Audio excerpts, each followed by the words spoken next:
Assalamualaikum warahmatullahi wabarakatuh. Selamat siang teman-teman semua. Sebelumnya perkenalkan, nama saya Emrian Hafiz dengan NPM 2201103010196. Pada kesempatan kali ini saya akan memaparkan kasus audit dan indikasi kecurangan pada salah satu BUMD, yaitu BUMD GXZ, yang mana BUMD ini bergerak di bidang pelayaran daerah.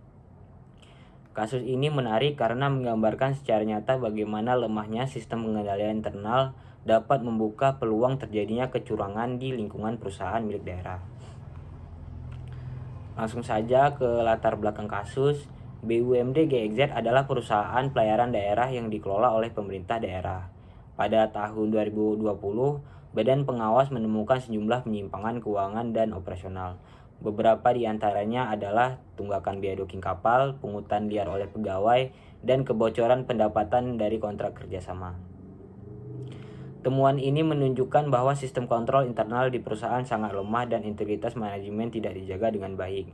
Karena itu, kasus ini penting untuk dikaji agar kita memahami bagaimana kecurangan bisa muncul dan bagaimana auditor berperan dalam mendeteksinya. Selanjutnya ada fakta-fakta kasus yang ditemukan. Berdasarkan hasil audit dan pemeriksaan, terdapat beberapa fakta penting. Yang pertama ada tunggakan biaya docking kapal mencapai Rp234.500.000 per Juli 2019. Padahal dana subsidi dari Satker Perhubungan sudah dibayar, tetapi tidak pernah masuk ke kas perusahaan. Yang kedua, pungutan liar yang dilakukan oleh adik direktur utama, yaitu Budi, sebesar Rp500.000 per trip, dengan rata-rata 6 trip per hari atau sekitar 3 juta per hari.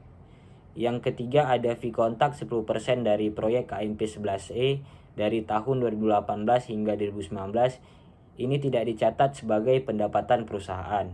Yang keempat, saat dilakukan penggeledahan oleh tim penyidik, direktur utama justru tidak berada di tempat, yang memperkuat dugaan adanya penyalahgunaan wewenang. Jadi semua fakta ini menjadi dasar kuat bahwa terdapat indikasi penyelewengan dana perusahaan dan pelanggaran etika manajemen. Selanjutnya ada indikasi ketidakwajaran. Dari fakta-fakta tersebut memuncullah beberapa indikasi ketidakwajaran, seperti dana subsidi sudah diterima tetapi biaya docking tetap menunggak. Ini mengindikasikan penggelapan atau penyalahgunaan dana. Selanjutnya ada fee kontak 10% yang seharusnya menjadi pendapatan perusahaan ini tidak dimasukkan ke dalam kas. Ini menjadi adanya manipulasi pencatatan. Yang ketiga, pungli yang dilakukan oleh adik direktur secara sistematis. Ini menunjukkan penyalahgunaan jabatan dan kolusi keluarga. Yang terakhir, ada ketidakhadiran direktur saat penggeledahan. Bisa diartikan sebagai usaha menghindari tanggung jawab dan menutupi bukti. Semua indikasi ini memperlihatkan lemahnya etika pengawasan dan transparansi dalam pengelolaan keuangan BUMD tersebut. Selanjutnya ada titik-titik terjadinya kecurangan. Jika kita lihat lebih dalam, titik-titik terjadinya kecurangan ada di beberapa bagian utama. Yang pertama ada penerimaan dana docking, di mana uang diterima tetapi tidak dicatat atau disetorkan ke kas perusahaan. Yang kedua ada fee kontak 10% yang seharusnya tercatat sebagai pendapatan namun dihilangkan dari laporan keuangan. Yang ketiga ada pungli di lapangan, dilakukan oleh pengawas kapal dan pihak keluarga direktur. Yang keempat, manipulasi dokumen dan rekonsiliasi, membuat laporan keuangan tidak mencerminkan kondisi sebenarnya. Yang kelima, konflik kepentingan keluarga, karena adanya hubungan antara direktur dan pelaku pungli. Jadi hal-hal ini menunjukkan fraud tidak secara kebetulan, tetapi akibat sistem kontrol yang tidak berjalan dengan baik. Selanjutnya ada langkah-langkah yang harus kita lakukan untuk bisa membuktikan kecurangan. Yang pertama, kita dapat melakukan audit forensik terhadap transaksi 2018 hingga tahun 2020 untuk menelusuri sumber dan penggunaan dana. Yang kedua, kita dapat melakukan rekonsiliasi pembayaran docking dan fee kontak dengan memeriksa rekening bank perusahaan. Yang ketiga, memeriksa dokumen dan mengonfirmasi ke Satker Perhubungan serta pihak dok perkapalan. Yang keempat, mewawancarai staf lapangan dan kasir kapal yang terlibat langsung dalam transaksi. Yang kelima, menelusuri aliran dana ke rekening pihak-pihak terkait untuk mengetahui kemana uang mengalir. Yang terakhir, membuat berita acara hasil audit dan melaporkan temuan kepada inspektorat dan aparat penegak hukum.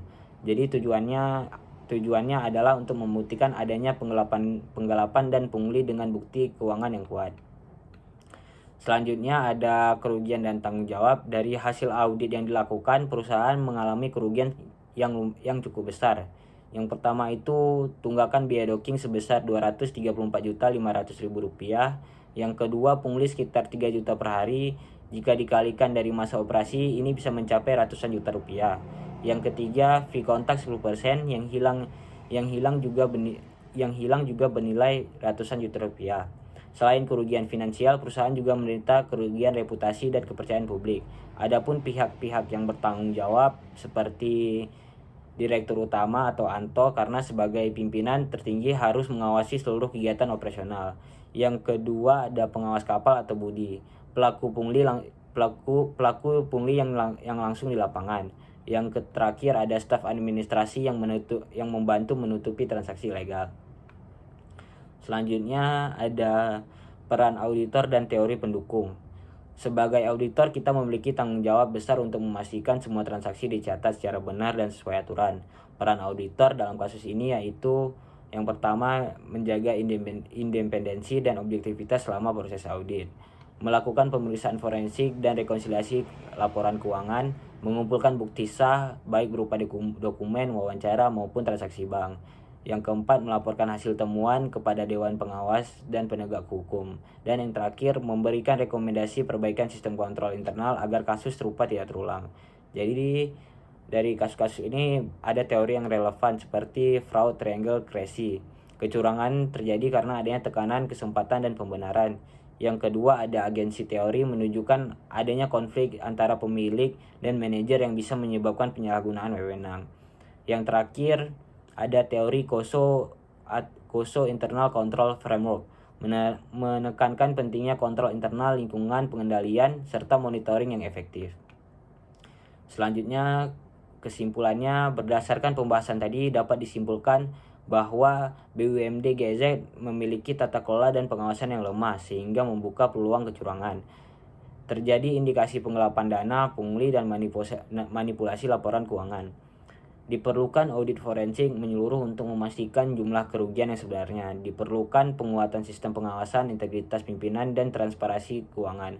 Kasus ini menjadi pelajaran penting tentang akuntabilitas dan etika pengawasan dalam setiap entitas pemerintahan maupun BUMD. Demikian presentasi saya tentang kasus audit dan kecurangan pada BUMD GZ. Semoga dari kasus ini kita bisa belajar bahwa pengawasan integritas adalah kunci utama dalam mencegah kecurangan. Terima kasih atas perhatiannya. Saya ucapkan wassalamualaikum warahmatullahi wabarakatuh.